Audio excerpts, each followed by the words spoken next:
This is KiniNews and I'm your host Prasad, bringing you today's top stories. We all know how PN did to manage the pandemic. Now that we have a new Prime Minister, PN is still having problems wrapping their heads around the basics like social distancing. And it doesn't help that their leader, Muhyiddin Yassin, is the man in charge of our COVID-19 Recovery Council. Muhyiddin Yassin may be the chairperson of the country's COVID-19 National Recovery Council, but his political coalition, Perikatan Nasional, appears not to know much about social distancing. This is after PN, of which Muhyiddin is chairperson, was fined 20,000 ringgit by the Health Ministry. Similarly, the organizer of an event attended by former Umno President Najib Abdul Razak was also fined, but they had to pay a small amount of 4,000 ringgit. Investigations by the Malacca Health Department found that both former Prime Ministers held walkabouts in the state. The organizers were fined for failing to ensure social distancing at the events attended by the two. Both events reportedly had nothing to do with the upcoming Malacca state polls. Najib was touring Malacca on Saturday, however insisted he was merely a visitor and was not conducting political activities. Muhyiddin was also in Malacca on the same day to visit several Gerai Prihatin Rakyat stalls selling subsidized staple goods at a steep discount. He was wearing a PN shirt. Don't expect the Hogwarts School of Witchcraft and Wizardry to open a branch in Kelantan because the state has just criminalized sorcery and a bunch of other things. Sorcery, necrophilia, bestiality, having tattoos, disobeying parents and homosexual activities are among 24 new offences Kelantan has criminalised via Syariah Criminal Code Enactment 2019. The enactment came into force yesterday. The full list of offences can be found at the end of this video. Penalties vary according to offences. The maximum penalty is a jail term of 3 years, a fine of 5,000 ringgit and 6 strokes of the cane. The enactment was tabled at the State Assembly in October 2019 before it was passed and eventually received a royal assent on July 14, 2020 and gazetted on December 31, 2020. This law replaces the Sharia Criminal Code Enactment 1985. Mantri Besar Ahmad Yaakob said it was aimed at educating Muslims and bringing them on the right path.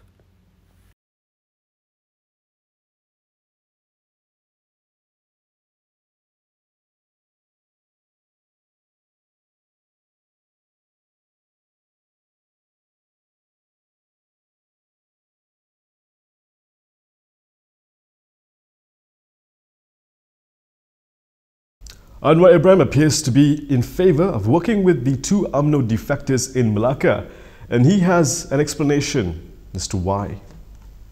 PKR President Anwar Ibrahim attempted to convince the party's grassroots members on why he's standing by Idris Harun and his allies.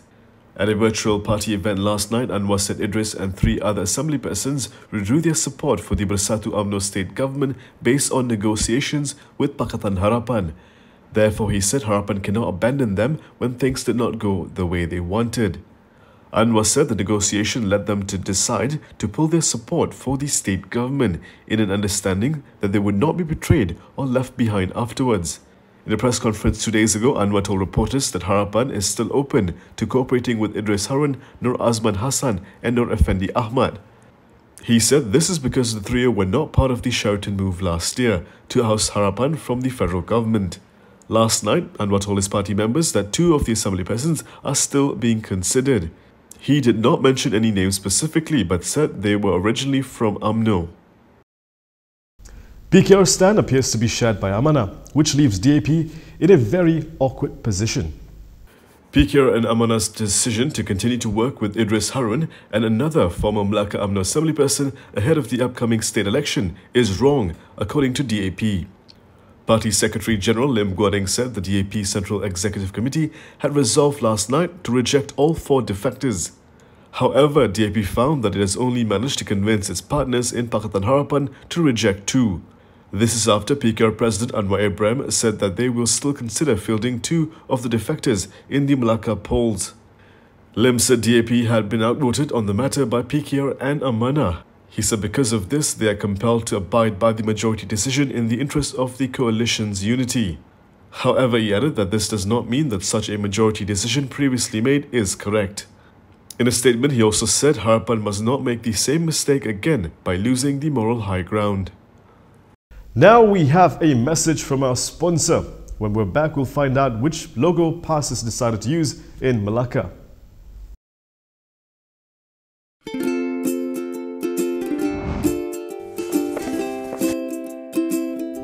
Shellfish, red meat, and beer. If you love indulging in these foods, you may end up with high uric acid level in your blood. These foods consist high level of purine, a substance that will eventually break down into uric acid and be excreted through our urine. It is recommended that the amount of dietary purines should be kept between 600 to 1000 milligrams per day. Having too much uric acid in your blood can cause attacks of gout. It can also cause kidney stones and blockage in the kidney. The crystallization of the excessive uric acid in your blood can be eased by reducing purine-rich food to only 100 to 150 milligrams daily, maintaining a healthy lifestyle, and consuming urinary alkalinizer like Ural. It consists of sodium bicarbonate, citric acid, and sodium citrate that increases the urinary pH and solubility of uric acid to prevent crystallization.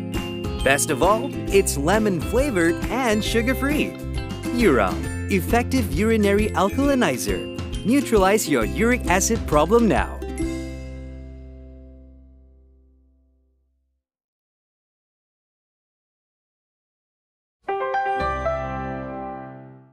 PAS has decided which logo it's going to use in Malacca, and the answer is going to break Amno's heart.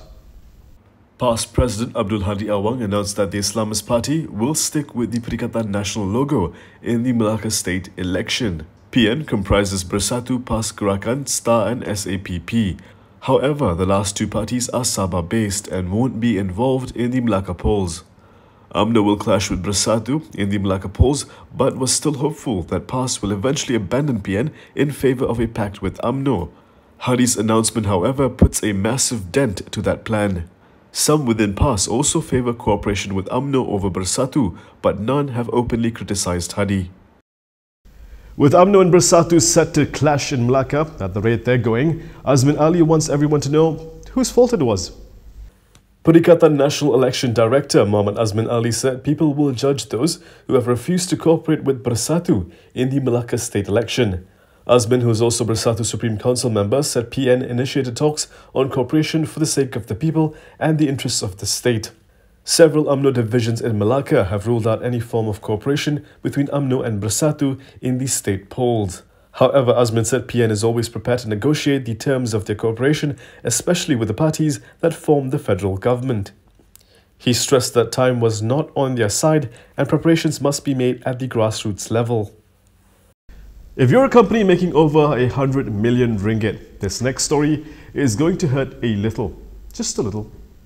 The government expects to collect at least 3 billion ringgit in revenue from the Oneoff Prosperity Tax announced last Friday. However, Second Finance Deputy Minister Yamani Hafiz Musa said the figure was just an estimate. Under Budget 2022, companies with paid-up capital of 2.5 million ringgit or more will have the corporate tax on taxable income for the first 100 million, maintained at 24%. However, any taxable income after 100 million ringgit will be subjected to the one-off 33% prosperity tax. Yamani explained that the new tax was a result of feedback from various parties. He added that many companies were still earning such high income in the past 1 or 2 years despite the COVID-19 pandemic. He also said the tax will be implemented fairly and will not target any particular industry or sector. Anwar Ibrahim had an idea on how MySajathra could have been used for other things, and it's an idea Khairi Jamaluddin has shot down. Opposition leader Anwar Ibrahim recently urged the government to use MySajathra to verify the number of Muslims who have been visiting gambling dens. However, Health Minister Khairi Jamaluddin has stressed that the contact tracing application will not be used to conduct moral policing. Khairi was quoted by The Star as saying MySajathra is strictly to be used for the purpose of pandemic management and public health. Gambling is illegal for Muslims in Malaysia, and all licensed gaming outlets are prohibited to admit Muslims into their premises. However, Anwar claimed in Parliament yesterday that tens of thousands of Muslims are gambling on slot machines in at least 62 clubs licensed with such facilities. Ini dilakukan dengan keadaan terbuka oleh Kerajaan Melayu Islam sekarang ini. dan nampak macam ada usaha melindungi fakta ini. Jadi kita nak tahu berapa jumlahnya, berapa slot machine, berapa anggota, berapa orang Melayu menjadi anggota yang terlibat, kerana sekarang dalam rekod MySajathra.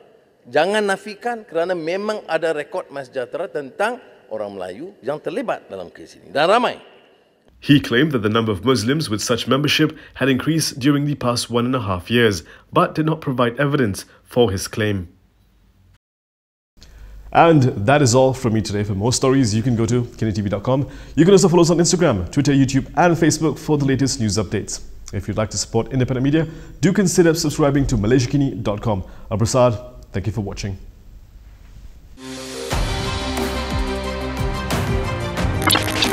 In these difficult times, we have seen many companies innovate and transform their business strategies and produce outstanding outcomes. These breakthroughs in business model and in technology adoption should be recognized, and we invite all entrepreneurs, innovators and corporate leaders to participate in our inaugural Top in Tech Innovation Award.